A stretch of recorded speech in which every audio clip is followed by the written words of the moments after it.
20세기 중엽 모진 고난을 겪은 지구상에 두 민족이 있습니다. 유대인과 우리 한국인입니다. 동쪽에서는 일본 제국주의에 의하여 한국인이, 서쪽에서는 독일 나치에 의하여 유대인이 당한 고난입니다. 이 두 민족이 당한 고난은 지구촌의 커다란 아픔이었고 잊을래야 잊을 수 없는 우리 모두의 고통이었습니다. 1941년 일본 제국주의는 세계 패권의 야심을 드러내며 그들이 대동아 전쟁이라 부르는 태평양 전쟁을 일으킵니다. 이 무렵 일제 핍박과 전쟁으로 인하여 죽은 우리 백성은 500만을 훌쩍 뛰어넘어 통계에 잡히지 않는 사람을 다 합하면은 800만이 좋게 넘어선다고 합니다. 그것도 모자라 1945년 8월 17일 남은 민족의 지도자들과 교회 지도자들을 모조리 죽일 음모를 꾸미고 있었습니다. 근데 1945년 8월 15일 우리는 해방을 얻게 된 것입니다. 만약에 이틀만 더 늦추어졌으면 또 어떤 비극적인 일들이 일어났을까요? 지구 저 건너편 독일에서는 1939년부터 1945년까지 매년 100만, 600만 유대인의 비극적인 대학살이 있었습니다. 이 비극적 대학살을 기억하기 위해 유대인들은 예루살렘에 건축가 모세 샤디프가 설계한 대학살 기념관을 지었습니다. 예루살렘 외에도 미국의 백악관 건너편을 비롯하여 미국 전역에 7곳, 유럽에서도 파리, 베를린 등에 이 기념관을 세웁니다. 이 대학살 기념관의 이름은 야드바셈 홀로코스트 박물관입니다. 야드바셈이라고 하는 말은 기억하라, 600만 그 이름들을 기억하라, 고난당하고 이 백성을 지켜낸 그 이름들을 기억하라 라는 뜻입니다. 기념관 입구엔 이런 글귀가 새겨져 있습니다. 용서하라, 그러나 잊지는 마라. 용서하라, 그러나 잊지는 마라.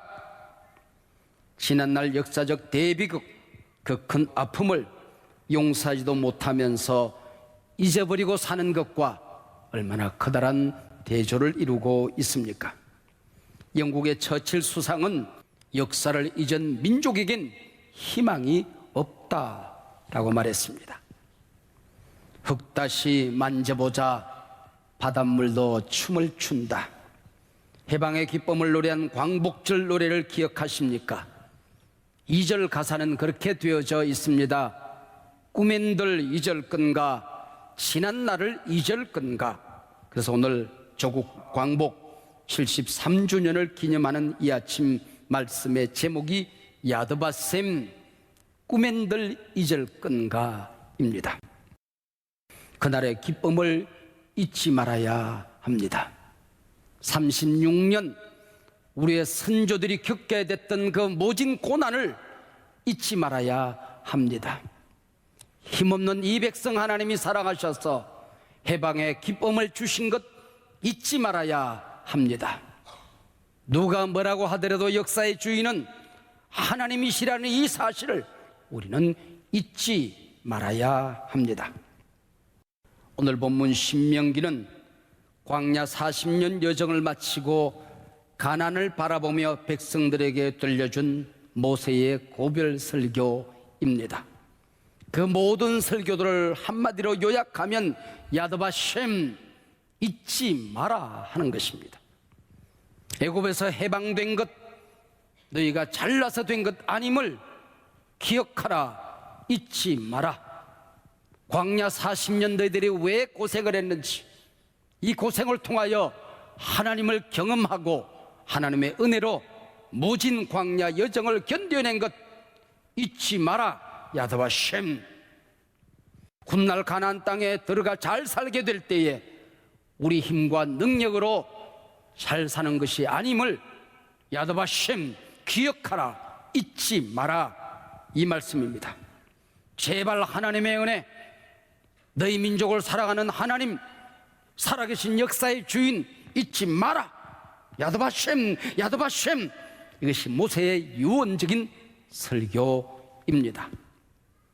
오늘 본문 8장 1절 문이 열려지면 오늘이란 말로 문을 엽니다. 현재형으로 설교하고 현재형으로 성경은 기록되어져입니다. 이 말씀은 그 옛날에 있었던 일이 아니라 오늘 뇌게도 있다는 것입니다. 너의 짤막한 인생 여정에도 잊지 말아야 될 것, 기억해야 될 것 잊지 않느냐, 그 얘기지. 너희 가정이 오늘 이렇게 평안하게 살아가는 것, 기억해야 될 것, 잊지 말아야 될 것, 감사해야 될 것 잊지 않느냐, 그 얘기입니다. 너희 교회 여정 속에 하나님이 어떻게 역사하셨는지 기억해야 될 것, 잊지 말아야 될 것 잊지 않느냐, 그 얘기지. 오늘을 살아가는 네 민족, 내 나라 기억해야 될 것, 잊지 말아야 될 것 잊지 않겠느냐, 그 얘기지. 그래서 오늘 2절 설교 제목이 나옵니다. 기억하라, 기억하라. 그리고 5절에 강조가 등장합니다. 마음에 생각하라. 마음에 생각하라는 이 말씀이 도대체 어떤 말씀일까요? 단순히 기억하라는 말씀이 아닙니다. 내 심장 속에, 내 기억 속에 조각칼로 새기듯이 새기라는 것입니다. 어려운 일이 있을 때에, 좋은 일이 있을 때에, 난제가 있을 때에 조각칼로 새기는 그 하나님의 발자취를 끄집어내서 되새김질하라는 말씀입니다. 내 마음에 생각하라. 그리고 14절, 내 하나님 여호와를 잊어버릴까 염려하노라. 모세는 가슴을 쥐어 뜯으며 백성들에게 설교하고 있습니다. 먼 훗날 너희들이 편안히 잘 살 때에 하나님이 어떻게 역사하셨는지, 하나님이 어떻게 너희를 사랑했는지 잊어버릴까 내 마음에 심히 염려가 된다. 모세는 설교합니다. 이런 세 번째 맞는 광복절 아침입니다. 광복절, 빛을 되찾은 날이라는 뜻입니다. 1910년 8월 29일 우리는 나라를 빼앗기고 일제 식민 통치 아래로 들어갑니다. 35년에서 14일이 모자라는 11,260하루 치욕의 시간을 보내고 1945년 8월 15일 일본이 연합군에게 무조건 항복으로 말미암아 우리는 선물로 해방을 얻었습니다. 국권을 되찾았습니다. 나라를 빼앗기던 그날 황성신문 장지연 주필의 글처럼 시일야 방성대곡이라, 오늘의 말로 모든 국민이 목 놓아 울어야 한다. 그러다가 광복절 아침 바로 오늘 우리는 해방의 기쁨을 얻었습니다. 하나님의 은혜로, 하나님의 능력으로, 이 백성 사랑하는 하나님의 사랑으로. 이날 임종원님은 1945년 8월 15일이라는 시를 남깁니다. 그날은 처음으로 해가 동력에서 떠오르던 날, 송아지가 껑충되던 날, 그날은 우리 아가가 웃어대던 날, 아, 그날에 만세가 있었네. 하도 마음이 격해서 만만세, 만만세, 그 소리밖에 다른 말이 없었네. 그날에 비로소 하늘이 파랗게 더 높았네. 이날 우리가 잃어버렸던 내 나라, 내 이름, 내 말, 내 역사, 내 문화를 되찾았습니다. 500년 조선의 막을 내리고 대한제국을 뛰어넘어 자유민주주의를 국시로 하는 내 나라, 새 나라 대한민국이 탄생되었습니다. 하나님이 보호하사 우리나라 만세. 우리에겐 야드바셈 홀로코스트는 없지만 애국가에 하나님이 보호하사 우리나라 만세, 세계 어느 나라 국가에 이런 하나님의 역사를 기억하는 글귀가 있었다란 말입니까? 꿈엔들 잊을 건가? 우린 도대체 무엇을 잊지 말아야 하는 것입니까? 네가 아름다운 땅에서, 편안한 집에서, 부족함 없이 살아도, 은근보화 소유가 풍부하게 살아도 너희 조상들이 당한 고난의 시간 잊지 말아야 한다는 것입니다. 다시는 애굽의 종살이 해서는 안 된다는 것입니다. 너희들이 다시는 일제 강점과 같은 이 비극의 역사를 되풀이해서는 안 된다. 야드바셈, 기억하라는 것입니다. 너희 선조들이 어떤 고난을 겪었는지 다시는 나라 빼앗기지 말아라. 하나님이 너희 백성을 얼마나 사랑했는지 기억해라. 그 은혜, 그 사랑 기억해야 하느니라. 모세는 절규하고 있습니다.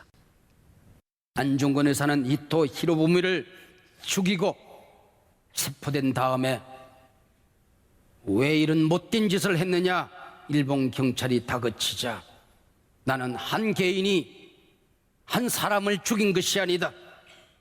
대안의 이름으로 만구의 죄인을 처형한 것이다.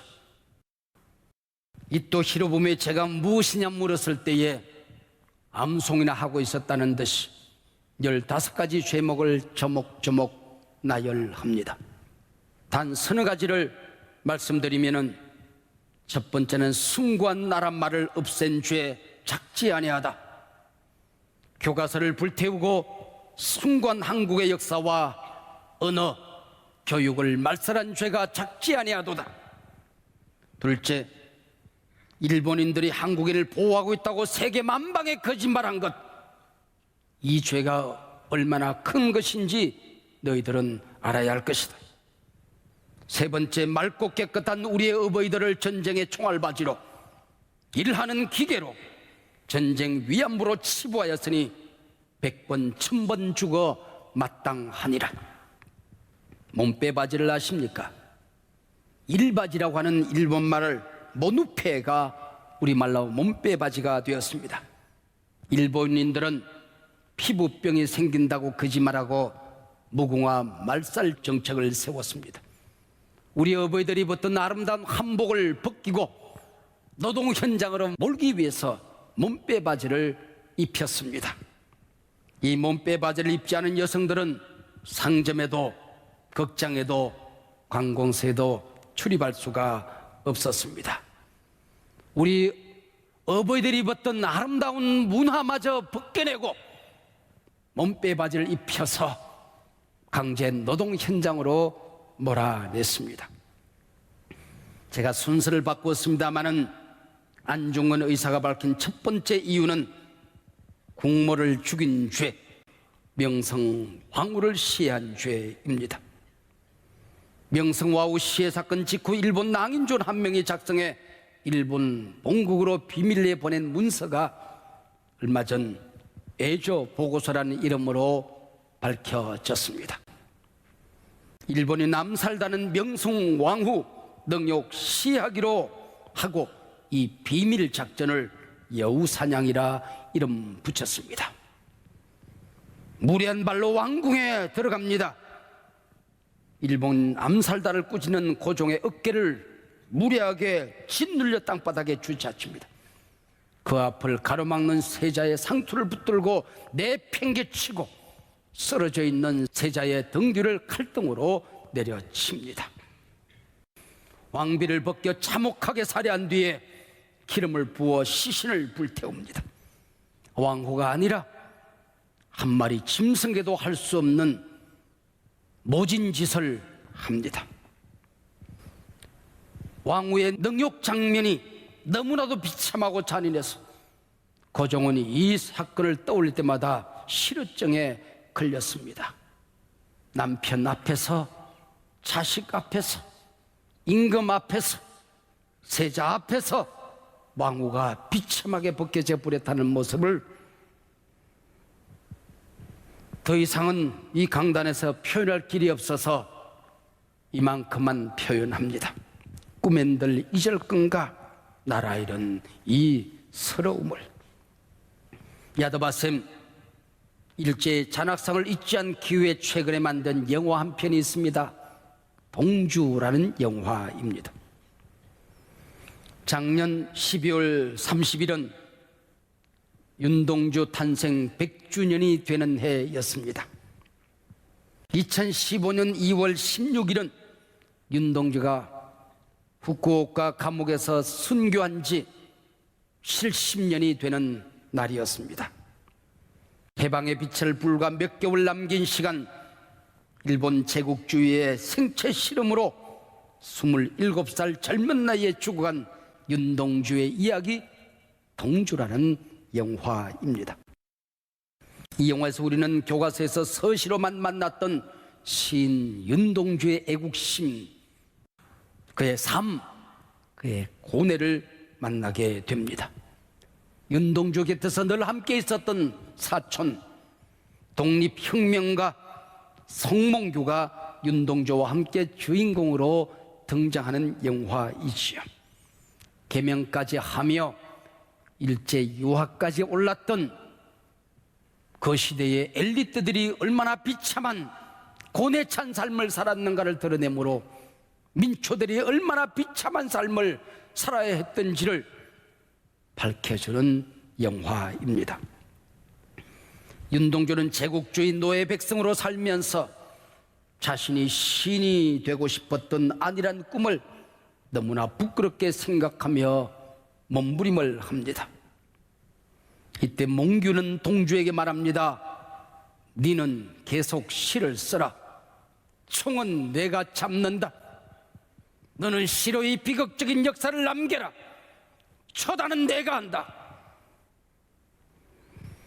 지금도 부끄러운 줄을 모르는 일제 거부 세력들은 침략전쟁을 그들의 거룩한 전쟁 성전이라 이름합니다. 일본 신사에 누워있는 그들은 전범이 아니라 영웅이라 수상도 정치가도 온 국민도 그 앞에 참배하는 것이 마땅하다 소리 지르고 다닙니다. 20만 위안부 성노예 활동은 없었다라고 거짓말을 일삼습니다. 바로 어저께가 세계 위안부 기림의 날입니다. 20만 가운데 이제 28분이 오늘 내일 죽음의 날을 기다리며 누워 계십니다. 그분들의 한결같은 얘기는 우리에게 어떤 보상이 필요한 것이 아닙니다. 이 비극을 이 민족이 잊지 말아야 합니다.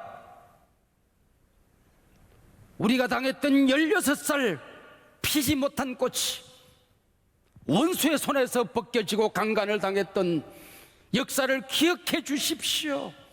다시는 내 후손들이 이런 비극을 당치 않도록 나라 지켜주십시오. 그것 하나면 족합니다. 한결같은 그분의 몸부림이었습니다. 일본 거구 세력들이 펼치는 무례한 행동들은 더 이상 이 강단에서 언급할 수가 없죠. 동주, 그 영화를 보고 나오며 한 평론가는 이렇게 말했습니다. 잊지 말아야 한다. 지금 우리가 아무리 편안한 나날을 보내도 그 비극의 세월 암흑기, 우리가 누리는 이 평화를 꿈꾸며 싸웠던 그리고 죽어간 그 시대의 민족 영웅들, 역사를 잊지 말아야 한다. 잊어서는 안 된다. 꿈엔들 잊을 건가? 지난 날을 잊을 건가? 일본 경찰은 윤동주가 뇌일혈로 사망했다고 발표합니다. 그러나 윤동주는 생체 실험 대상이 되어서 의문의 주사를 맞고 거품을 토하고 사지를 벌벌 떨며 죽어갔습니다. 당시 일제는 전쟁터에 부상한 수많은 병사들에게 수혈할 혈액이 모자라서 혈액을 대신할 의약품을 찾고 있었습니다. 체포된 미군 병사, 애국자들, 교회 지도자들, 닥치는 대로 생체 실험 대상으로 일삼았던 것이죠. 바닷물에서 추출한 생리 식염수를 맞으면은 바닷물 동물성 플랑크톤이 뇌에 감염되어 갑니다. 미친 듯 거품을 뿜으며 졸도하는 뇌졸중 현상이 일어나게 된다지요. 가족들이 윤동주의 시신을 수습하기 위해 후쿠오카 감옥에 갔을 때 송몽규는 말합니다.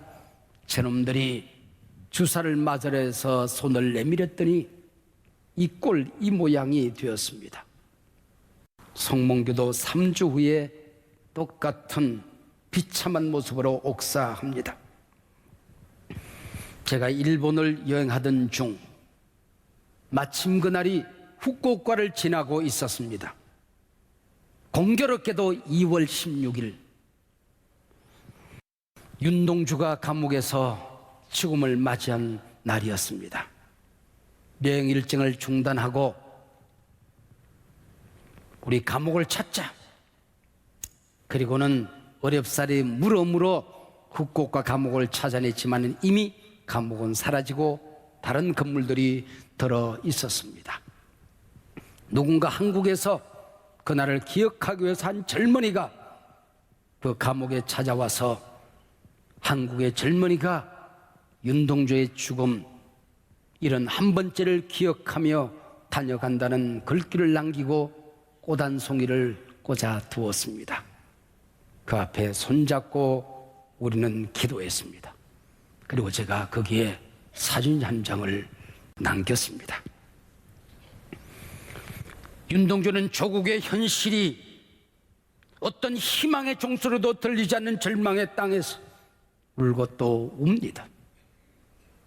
저 높은 십자가 첨탑에 아침 햇살이 비춰지고 사라지듯이 언젠가는 광복의 빛이 찾아올 그날을 기다립니다. 일본 땅에 살면서도 아무 일도 할 수 없이 서성이는 자신의 모습이 너무나도 비참하기만 했습니다.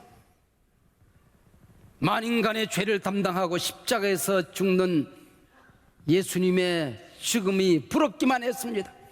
나라 위에서 죽을 수만 있다고 한다면 십자가의 모가지를 내리떠리고 젊은 피, 솟구치는 피를 꽃처럼 피워서 조국 광복을 위해서 흘리고 싶다 몸부림하며 쓴 시가 십자가입니다.